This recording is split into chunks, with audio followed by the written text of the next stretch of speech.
Welcome to Pink Plate. Here, we don't just watch stories, we step inside them. Today, we're diving deep into Bridgerton Season 3, Episode 1. And we're treating this premiere out of the shadows as a singular text. We are not looking at where the season goes later. We are not looking at the books. We are just looking at this 1 hour of television, analyzing the craft, the narrative, and all the thematic shifts that make this episode feel so distinct from what came before. Absolutely. And our mission for this deep dive is really to understand the mechanics of a turning point. How does a show that built its whole brand on, the sparkle of the debutante ball suddenly pivot to a story about the people on the sidelines?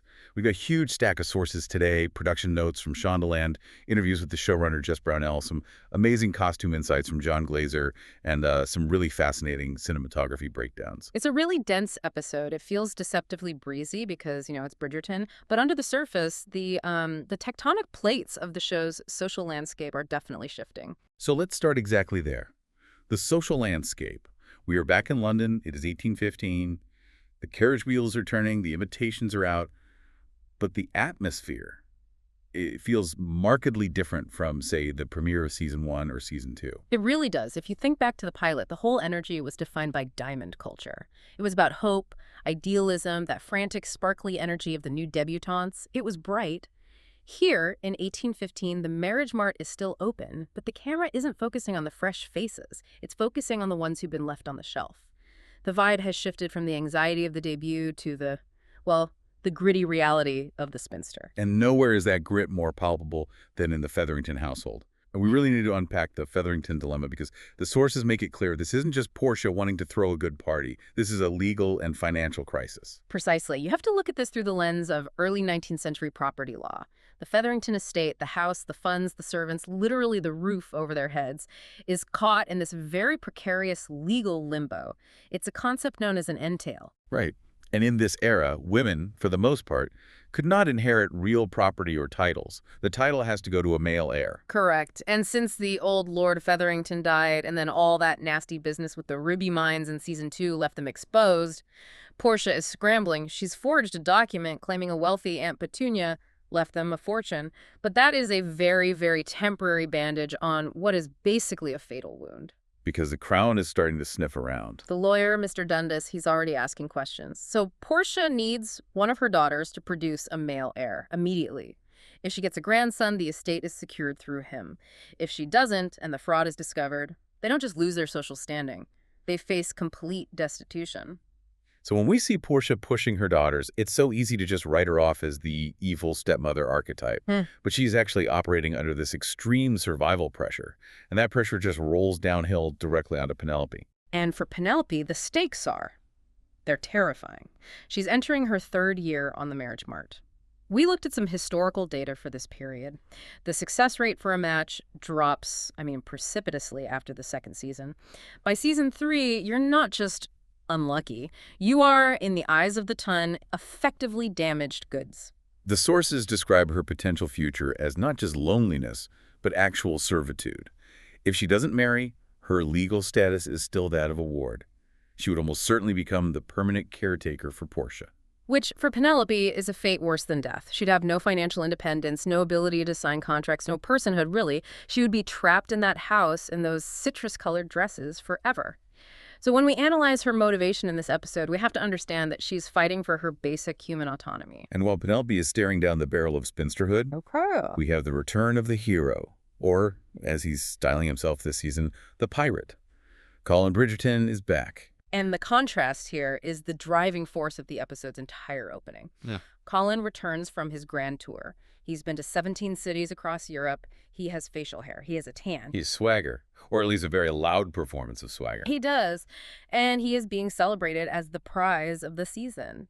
The mothers want him for their daughters. The daughters want him for themselves. He occupies the center of every room.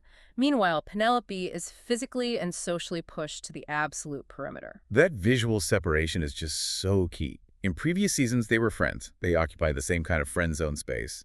But now, Colin has ascended to the very top of the social hierarchy, and Penelope has fallen to the absolute bottom. And she is completely isolated. This is a crucial emotional beat.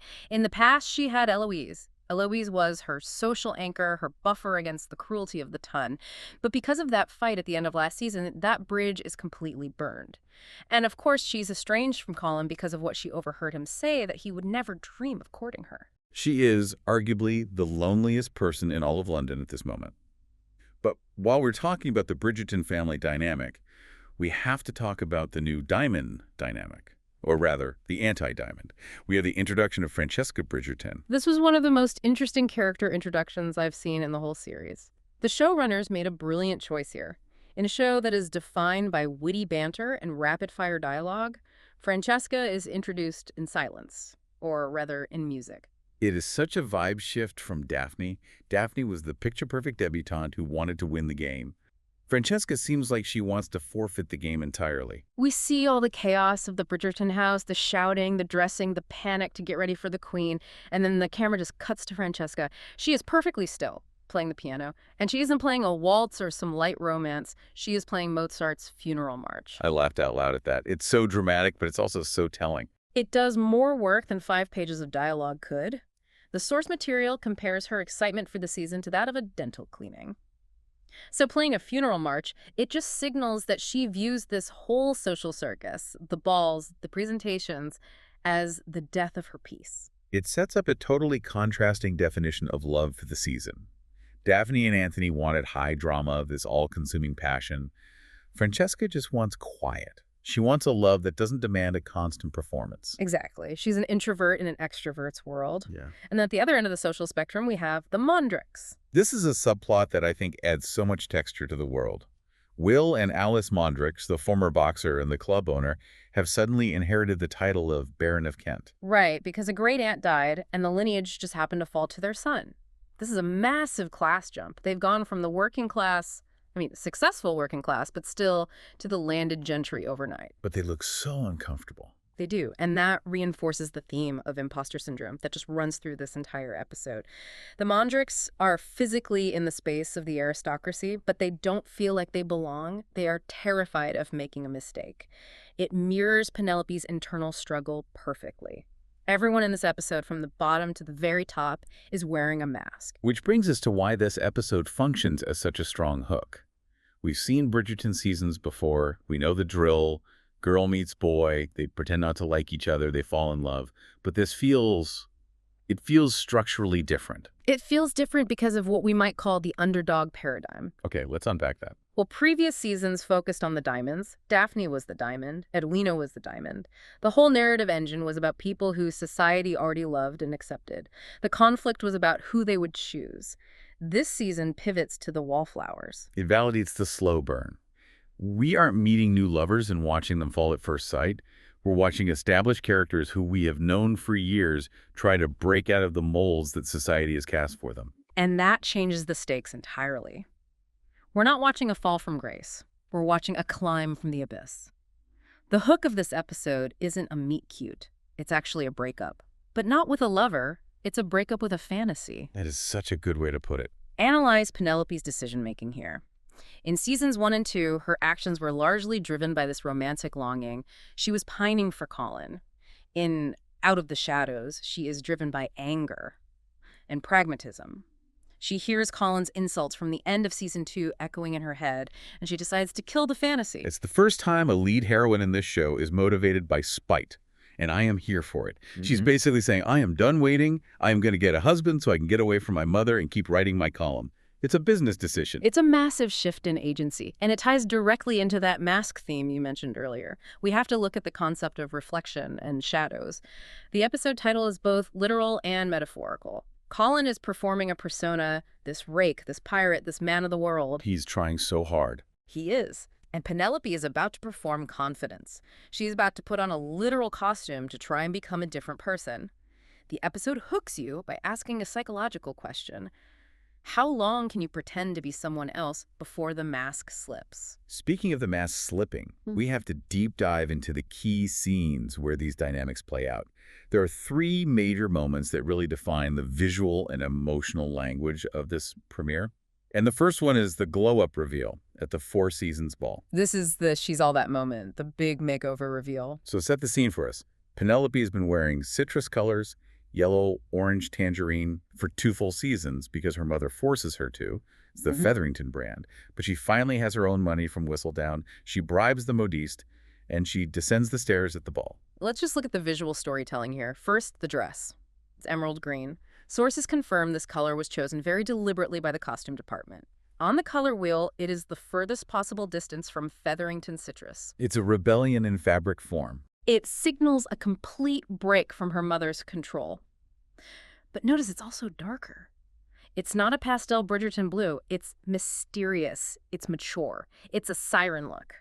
And the music. Yeah. We have to talk about the needle drop. It's a string quartet cover of Gailey's Abside de Fou. Which is an angry, defiant breakup anthem. It's perfect. It's disguised as this polite classical music, but if you know the lyrics of the original song, it's about telling your ex and their family and their friends to F off. It functions as Penelope's internal monologue. She hates everyone in that room. She hates Colin for what he said. She hates Eloise for abandoning her. She hates the Ton for mocking her.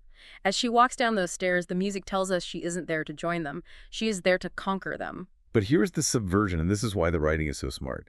Usually in a rom-com, the makeover solves the problem. The girl takes off her glasses, puts on a dress, and suddenly everyone falls in love with her. Right. But here, it fails. It fails spectacularly. She walks down the stairs. She looks incredible. Every head turns. And then she tries to speak to a suitor, and she chokes. She's awkward. She doesn't know how to flirt. She tries to make conversation, and it just lands with a thud. And then, the ultimate humiliation, Cressida Cowper steps on her dress. That moment made me physically cringe. It just rips the dress. It rips the armor. The makeover failed because Penelope doesn't feel the confidence internally yet. She is still an imposter. She looks like a siren, but she feels like a wallflower. The show is telling us, you can't just paint over the trauma. A new dress doesn't fix low self-esteem. Which leads us directly to the second key scene, which is the fallout from that failure. The garden confrontation. This is the climax of the episode for me. Penelope runs away, humiliated. She's in the garden, hiding in the shadows. And Colin comes to find her, doing his usual, hey, old pal routine. And she just shuts him down. This is the death of the nice girl. It's so satisfying. She quotes his own words back to him. He says, I miss you. And she just says, you miss me, but you'd never court me. The lighting in this scene is incredibly important, and we'll get into the technical side of it in a bit, but narratively. Notice how the scene moves from the artificial light of the ball to the darkness of the garden. It emphasizes the intimacy, but also the rawness. And the sources mention that Colin is physically chilled by her coldness. He has never, ever seen this side of her. It's the moment the power dynamic completely flips. For 2 seasons, Colin has held all the power because he was the object of her affection. He could take her for granted because she was always there smiling at him. Now she has withdrawn that affection. She is indifferent, or at least she's pretending to be. And that indifference terrifies him. He realizes he has lost his safety net. It's the find out phase of mess around and find out. He realizes that his words have consequences. And then we have a quieter, but I think equally important scene. Francesca at the piano again, but specifically the moment where she meets the queen. The presentation. Every other debutante is trembling. They're terrified. Francesca steps up, and she is just calm. She almost seems bored. And the queen, who is usually so critical, is intrigued by that lack of desperation. It reinforces that theme of introversion as a superpower. While everyone else is trying to scream for attention, Francesca whispers, and that makes people lean in to listen. Exactly. It creates a completely different rhythm for her story. Okay, I want to pivot now to the how of it all. We have some really cool behind-the-scenes details about how they actually pulled this look off, because visually, this episode just looks different than previous seasons. The craftsmanship this season is next level. Let's start with the costume design. John Glazer took over the lead role here, and he made some very, very specific choices for the glow-up. We talked about the green dress, but I read that the silhouette for Penelope was inspired by the 1950s, like Marilyn Monroe or Rita Hayworth. Yes, rather than strict Regency accuracy. The Regency Empire waist, that cut right below the bust, is very forgiving, but it also hides the figure. It can look very girlhood. Glazer wanted to emphasize Penelope's curves and her maturity, so he dropped the waistline to a more natural position to really celebrate her body type. It sexualizes her in a way. Not in a vulgar way, but in a way that claims womanhood. It claims agency. It says, I am a woman, not a girl. And they did a similar thing for Colin. The Marlboro Man reference. It sounds so anachronistic, doesn't it? But the costume team explicitly used the Marlboro Man as a reference point. They wanted him to look rugged, earthy tones, browns and deep blues, heavy fabrics like leather and suede. It contrasts so sharply with the Bridgerton blue pastels of his youth. The pastels signaled innocence and belonging to the family unit. This brown, rugged palette signals that he has removed himself from the collective. He wants to look like he's lived a little. It's a pirate vibe designed to make him look grounded and sturdy, contrasting with the airy, light fabrics of the debutantes. And we can't forget Cressida Cowper. Her sleeves. The Cressida sleeves, they are massive, but there's a psychological reason for that. The designers view them as armor. She is wearing these giant, imposing sleeves to protect herself from her home life. Speaking of oppressive, the set design for the Cowper house was apparently inspired by communist architecture. Which is a fascinating choice for a Regency drama. Yeah. But they wanted imposing, tall walls. They wanted the characters to feel small and oppressed within that space. It tells you everything you need to know about why Cressida is so mean. She's trapped in a cold, unyielding environment. Now, let's talk about the cinematography, because this is where the darker tone really comes from. Alicia Robbins, the cinematographer, made a very risky technical choice for this episode. She did. She chose to shoot at 2500 ISO. Now, for the non-photographers listening, ISO measures the camera sensor's sensitivity to light. And usually, television is shot at a much lower ISO, around 800, to keep the image crisp and clean. When you crank it up to 2500, you introduce digital noise or grain. You risk the image looking dirty. Precisely. But Robbins wanted that texture. By boosting the sensitivity, they could light the scenes almost entirely with practical sources. The candles you see on screen are doing the actual work. So they didn't need big artificial floodlights washing everything out. Exactly. Yeah. This allows the background to fall into deep, rich shadow, creating what's known as a chiaroscuro effect. It effectively changes the genre of the show visually. Seasons 1 and 2 were high-key, bright, almost like a stage play. This high ISO look mimics the aesthetic of film noir. It tells us visually we're leaving the fairy tale and entering a psychological drama. And specifically for the ball scene, they use this to create that moonlight effect. Right. They couldn't use real fire or tungsten lights in the historic location because of the heat. So they used 500 LED candles and these overhead Aquabat LED rigs set to a cool blue. The high ISO allowed the camera to pick up the soft glow of the LEDs against the blue moonlight, creating that romantic yet slightly cold atmosphere. And the garden scene. It looked perfect on screen, but apparently the weather was a total nightmare. Absolute chaos. They battled sun, clouds, rain, and hail all within a single hour while filming that bench scene. The continuity team must have been sweating bullets trying to match the lighting, but because they were relying on this high sensitivity setup, they had more flexibility in post-production to balance it all out. It's amazing what movie magic can do. Yeah. Now, I love hearing what the actors actually thought about these scenes. We have some great reflections from the cast that give us insight into the performance choices. Nicola Coughlan, who plays Penelope, had some really funny insights. She noted that despite the makeover, Pen is still awkward. She called her the brightest Post-it note. The brightest Post-it note. That is so accurate. Just because you change the wrapper doesn't mean the candy inside is different. And there was a specific detail about the sexy hand touches. Bridgerton is famous for its hand acting, but Nicola noted she has tiny baby hands. So she requested the costume team make her custom mesh gloves, she called them Karl Lagerfeld style, to highlight the intimacy of the touch without hiding her hands completely. It adds to the vulnerability of those moments. She wanted the skin-to-skin contact to be visible through the mesh, which just heightens the tension. And Luke Newton. He was told explicitly by the costume designer, "We're making him sexy for you." No pressure, right? But he offered a great insight into the swagger. He plays it as a performance. Colin is trying to be the person society expects him to be after traveling. He's acting the part of the sturdy hero, but underneath, he's still the sensitive boy who wants to be a writer. That makes so much sense. He's faking it just as much as Penelope is. Exactly. And we also heard from the showrunner, Jess Brownell. There was a lot of discussion about them skipping Benedict's book order. Yeah, book fans were, let's just say, vocal about that. But Brownell's logic is actually sound. She felt the unrequited crush dynamic between Paul and Penelope and Colin was maxed out. If they dragged it out for another season while Benedict got married, the audience would get frustrated. They needed to pull the trigger now. And she also mentioned treating the Penelope's breakup with the same weight as a romantic breakup. She called it the secondary love story of the season. Which is so important. Female friendship is the backbone of this show, and seeing it fractured hurts just as much as the romantic conflict. The silence between Penn and Eloise in this episode is louder than any shouting match. So we've talked about the creators. Let's talk about the fans, because the internet reactions to this episode were wild, and I think they actually highlight some really interesting narrative points. We have to start with the sturdy comment. Under what foreign sun did you apparently get so sturdy? That line absolutely broke the internet. It did.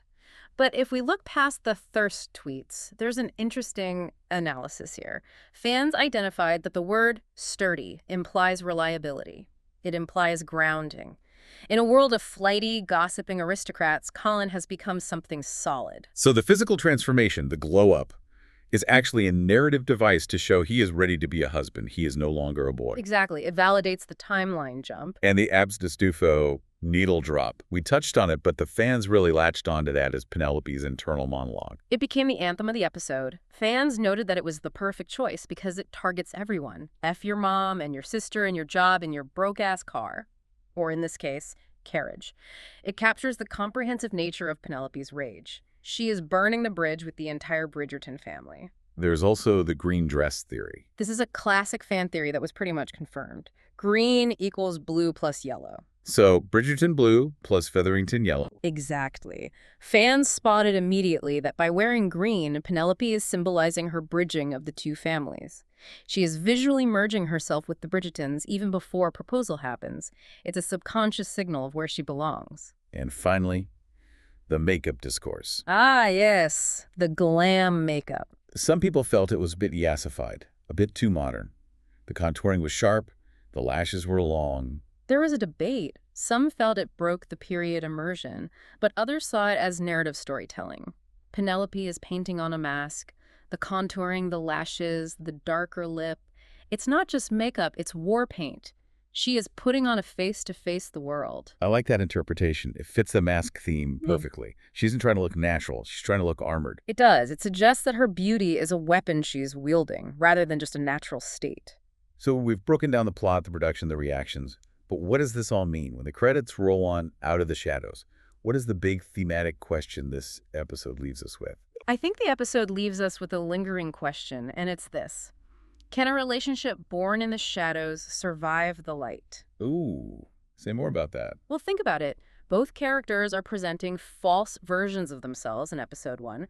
Colin is the sturdy rake, Penelope is the emerald siren, and they are mutually attracted to these new masks. Colin is intrigued by this new Penn. Penn is dazzled, or at least affected, by the new Colin. But those aren't the real people. Exactly. The emotional core of their relationship, the friendship, the letters, the shared jokes that exist under the makeover. The question is whether they can strip away the armor, the emerald dresses, the pirate coats, and love the person underneath. Can they handle the vulnerability of being seen for who they really are, flaws and all? That is the ultimate test. The episode sets up a romance based on perception, but we know true love requires reality. And frankly, after seeing how messy they both are in this episode, I am rooting for them, but I'm also worried for them. The shadows are safe. The light is exposing. Well, on that note, we are going to wrap up this deep dive into Bridgerton Season 3, Episode 1. We've unpacked the entail, the ISO settings, the psychology of sleeves, and the death of the nice girl. It's been a pleasure exploring the darker side of the ton with you. Thanks for listening to Pink Blade. If this episode revealed something new, you can follow to explore the next chapter. And if a moment stayed with you, share it in the comments. Until next time, this is Pink Blade.